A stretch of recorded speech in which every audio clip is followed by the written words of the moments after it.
Their colors are brighter on the screen than they appear in real life.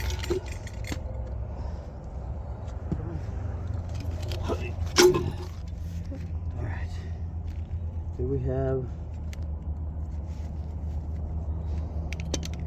this is called a compressor pump. This is the motor in the compressor pump.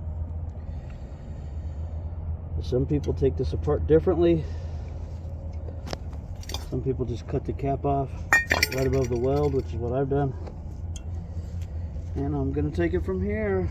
Alright, you can kill it, bud. Alright, Enoking, I'm not sure how to say this. This is an idea that I'm borrowing from Scrap It All. I know I mentioned him earlier. Anyway, I decided to order a cleaver. This is the one I went with, and the reason why I went with this one is because it had the thicker blade. This is 5mm thickness. I'm gonna see if this will work for what I'm gonna use it for.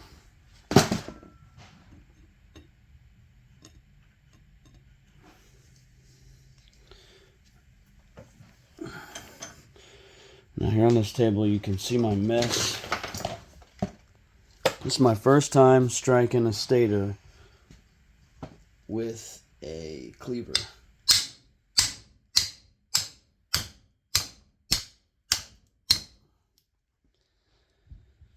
Golly, that's stinking hard. Get back up there.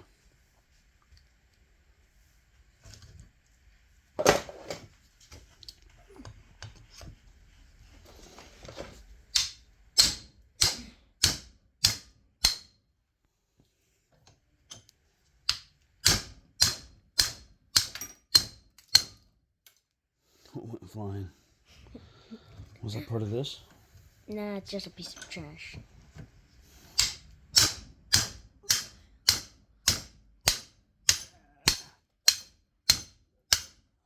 Why don't you just use your sledgehammer?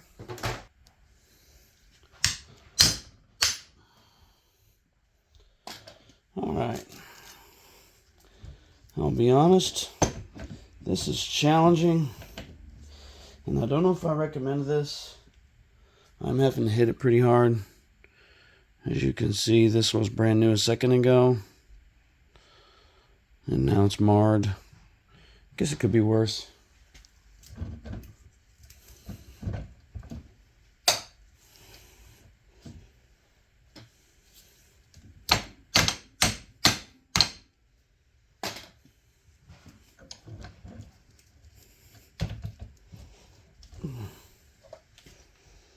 Okay. The good thing is, it started a gap pretty much all the way around it.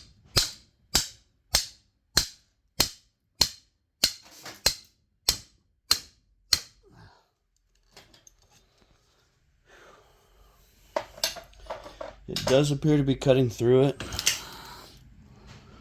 This stator is the one I pulled out of the compressor.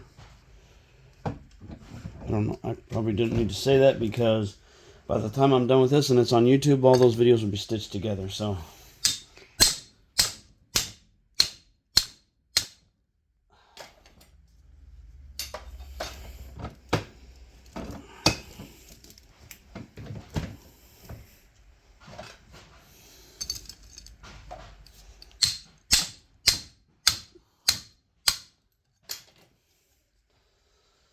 So, I've got some copper that's snagging, and I can't quite cut it off.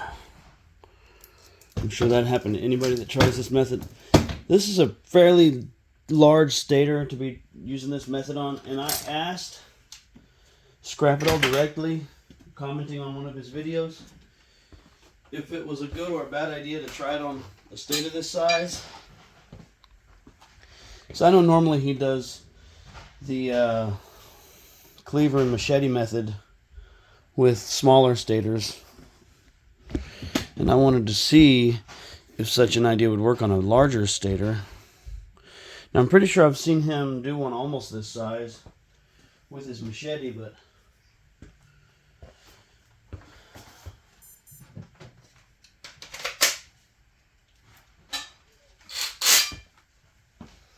so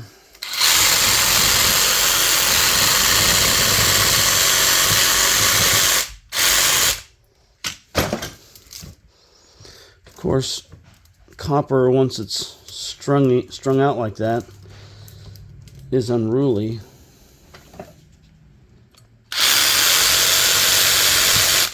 Not recommended to saw right next to your fingers.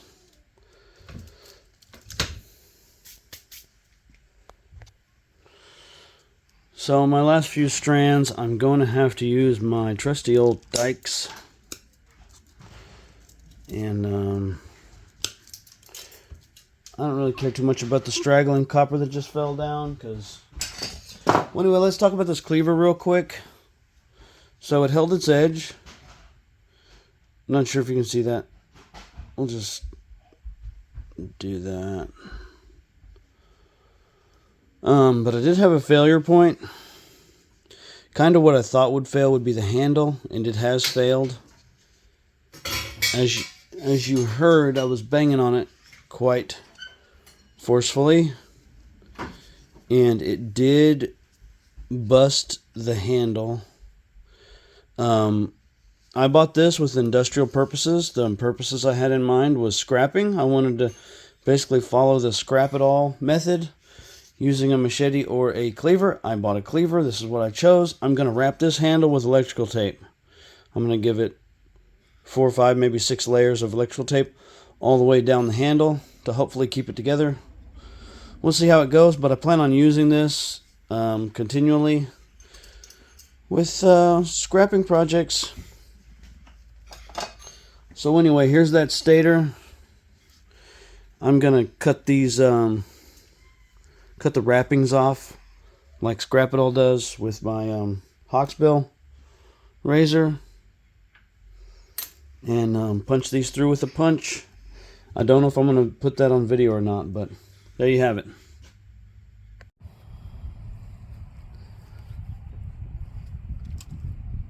Okay.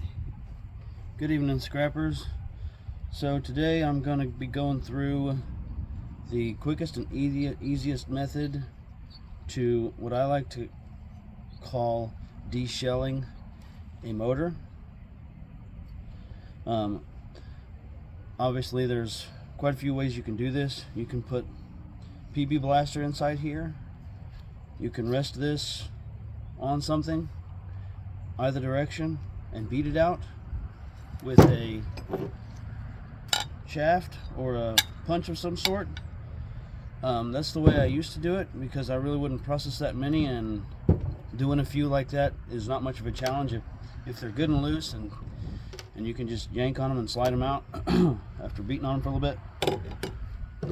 But when you do a bunch of them, let me pan over. When you do more than 3 or 4, so you run into a new issue, and that is time. It takes a lot of time to do it. So basically what I'm going to do is I'm going to use the grinder. A lot of people use that. Now there are other ways to do it. You could use a bandsaw. I'm going to say grinder, bandsaw. Those are going to be some of the easiest and quickest ways. I don't recommend using a blowtorch as a cutter, because you could theoretically you could melt and fuse your copper to the metal, or I'm not exactly sure why, but I wouldn't recommend using a blowtorch as a cutter. I just think that's excessive. I think the best way to do it is going to be this grinder. So I'm going to go ahead and find my gap. So I can see a gap right here. I don't know how well the camera can see that. I found a gap. Basically, I'm going to use a reference point on the top. To me, it's about right here. So I'm going to let it rest naturally like that. Gravity's going to do its thing.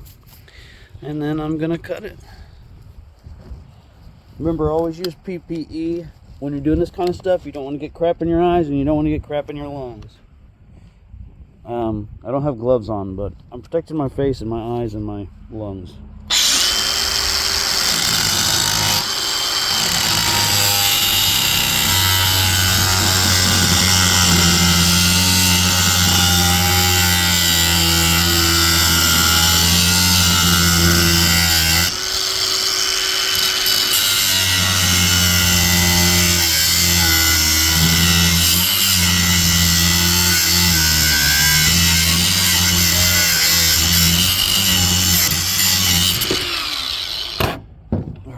Now, those kinds of things, those are steel, and they do have a tendency to wear out your blade.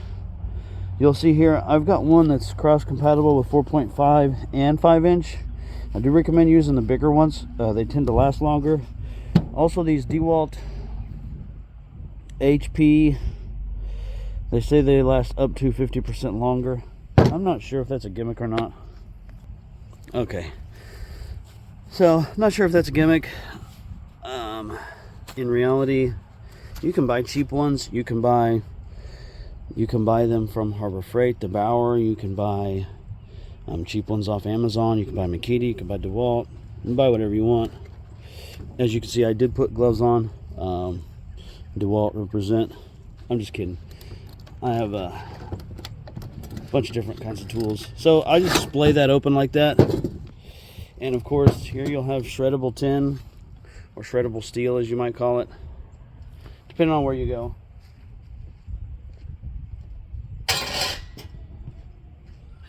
And then I'm just going to go over the ones that I've got so far. That one, this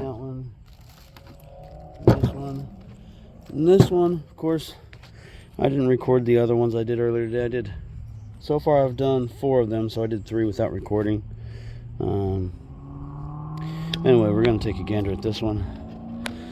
This is one of those stators that's from the inside of a compressor.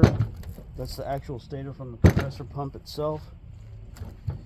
And I asked Scrap It All if he thought the bigger stators can be cut in half, theoretically of course, with a machete or a cleaver, the method that he uses. And I'm pretty sure I've seen him do one about this size with a machete, but I don't have a machete, but I did take his advice and I invested in a $17 cleaver. Alright, now I wanted to let everybody know that right after I get done doing this, I plan on doing another video and check it out. And I wanted to talk about the heart of scrapping. Yes, obviously there's money in it. So anyway, what he says is find a spot close to the middle, see if there's a natural gap, which this one has one, a natural gap. This is that one that I showed you earlier, should be in the same video. So find the gap, and then the one I did last night was I just started wailing on it. Now that one, because these things basically live in oil, they're already lubricated. So I'm going to use my 2-pound mini sledge instead of my regular hammer. Alright, here we go. Tools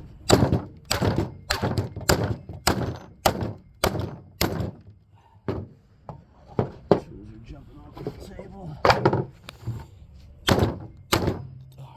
Now, as you can see, that did indeed work.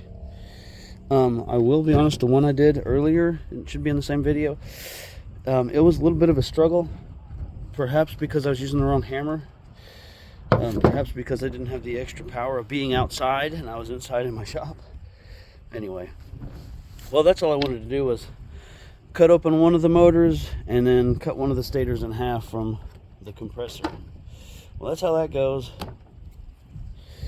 So, have a good night, scrappers.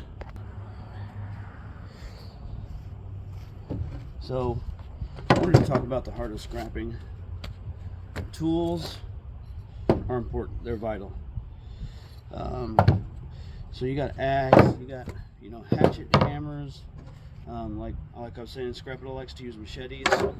I got this for $17. You can find good deals. You don't have to have the best, most expensive tools. There are a few tools you're definitely going to want to have when you start scrapping. And the ones I recommend are a good pair of dikes. Channel Lock makes a really good pair of dikes. The 9-inch dikes that Channel Lock makes. Also Blue Klein, 9-inch Blue Kleins. Those look very similar to the Channel Locks. Milwaukee has a line of tools that are now made in the U.S. I actually did spend $36 on a pair of Milwaukee made in USA dikes. I do like them a lot. I might as well go get them. But I bought this grinder for about 150 bucks.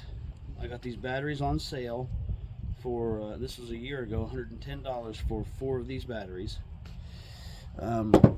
Scrapping is not all about tools, and scrapping is not all about knowledge. But as you go, as you scrap, knowledge and tools will come with it. You'll get to where you can buy different tools. And another thing to know about tools is tools have a dual purpose. It's not just for scrapping. You can use tools to repair something or take something else apart that needs to be taken apart. You can use tools on DIY projects, not just scrapping. There's a plethora of uses for tools. They're not just singular use. I use this, for example. I know I have 2 grinders and that seems silly. I actually just sharpened my hatchet today. But I have a sharpening grinder and I have a cutting grinder.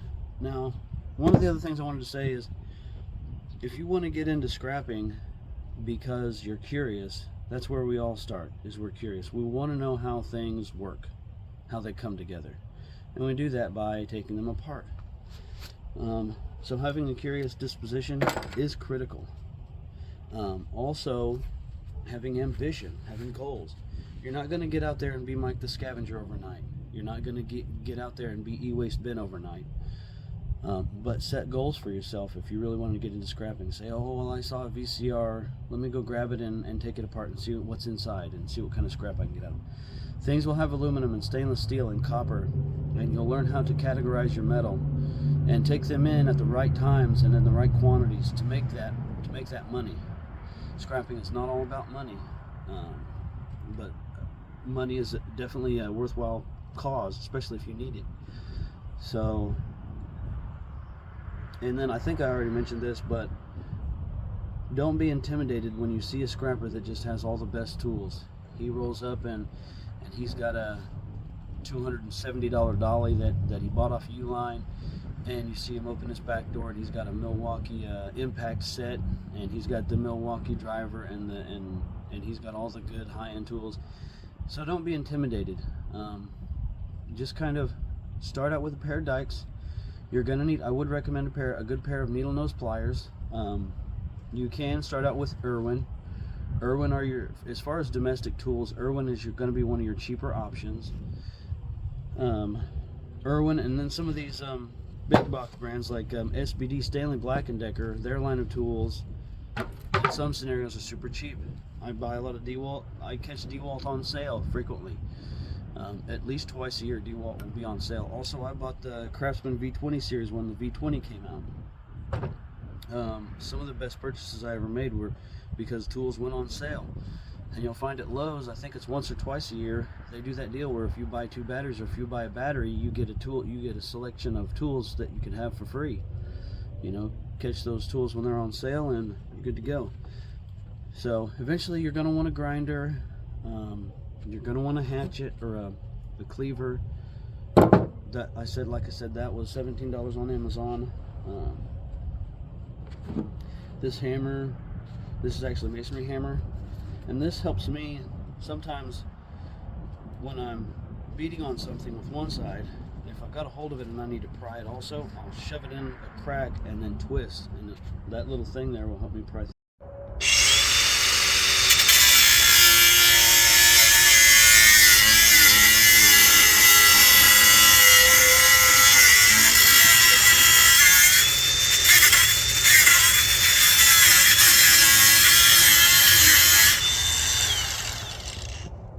Keep going.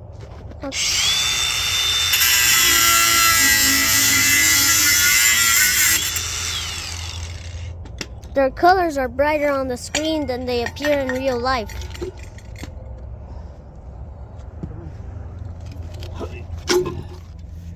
Alright. Here we have, this is called a compressor pump. This is the motor in the compressor pump. Some people take this apart differently. Some people just cut the cap off right above the weld, which is what I've done. And I'm gonna take it from here. Alright, you can kill it.